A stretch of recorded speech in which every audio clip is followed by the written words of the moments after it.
Yeah, so I did a swap yesterday, and halfway through I decided to keep the nose cone from the original solid gear case.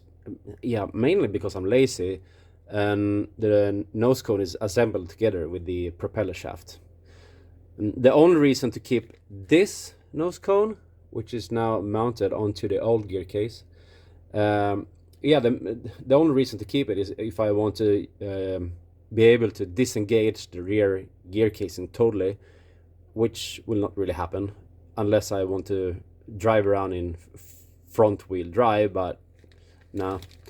And when I took that apart, the connecting function is the same. It doesn't matter. So you have the propeller shaft goes in here, and it's connected with a sleeve. And this is the sleeve from the open diff, and you see it has a groove, and this fork is moving it back and forth. And the sleeve in the solid gear case is at least the double length and super sturdy. So yeah, it was kind of easy to decide when you saw the beefier sleeve that this one stays.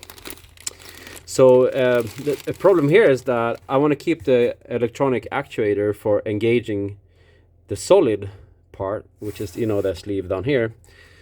And on the original nose cone, this hole doesn't exist, and that's the hole where the pin from the fork goes like this, and this is where the actuator engage for activating the gear case. Problem here is that, as I said, this hole doesn't exist.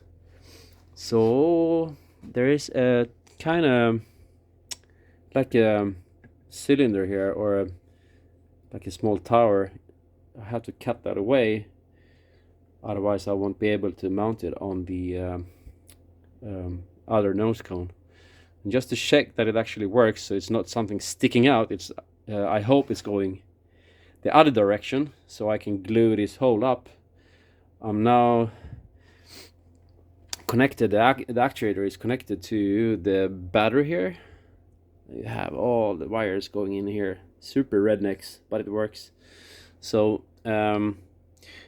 by grounding the yellow and white, this arm and that piston should go at the same time. So let's ground them. Oh yeah, it moved. And it went backwards, so nothing is coming out. Good. That means I can glue that hole up, and it will be watertight. Yay!